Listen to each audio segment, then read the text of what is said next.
Kumusta sa lahat?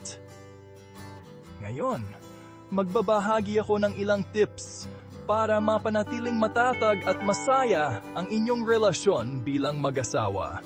Simulan na natin! Una, komunikasyon. Panatilihing bukas ang linya ng komunikasyon. Ipahayag ang inyong nararamdaman, ibahagi ang inyong mga iniisip, at higit sa lahat, makinig sa inyong partner. Ito ang pundasyon ng anumang pangmatagalang relasyon. Pangalawa, maglaan ng oras para sa isa't isa. Alam nating abala ang buhay, pero mahalaga ang paglalaan ng dekalidad na oras ng magkasama. Kahit date night, weekend getaway, o simpleng paglalakad sa park, ang mga sandaling ito ay makatulong para magkaroon muli ng koneksyon at mapalakas ang inyong samahan. Isa pang tip ay ang pagpapahalaga sa maliliit na bagay. Ang mga simpleng kilos tulad ng pagsasabi ng salamat, pagbibigay ng papuri o pag-iwan ng matamis na mensahe ay malaki ang impact. Ipinapakita nito na pinahalagahan at minamahal ninyo ang isa't isa. Huwag kalimutang suportahan ang mga pangarap at mitiin ng bawat isa.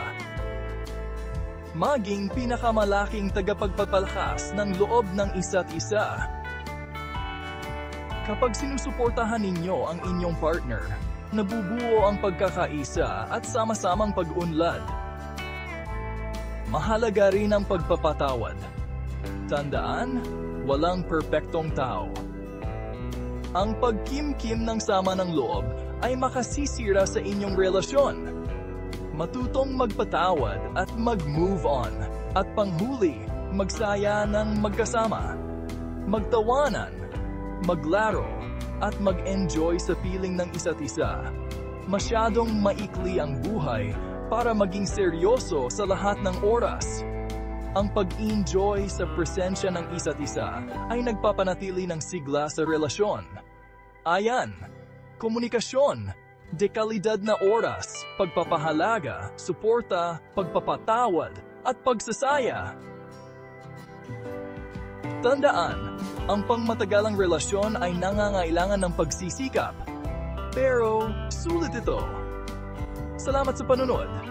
Huwag kalimutang mag-like, mag-comment, at mag-subscribe para sa mas marami pang tips. Hanggang sa muli!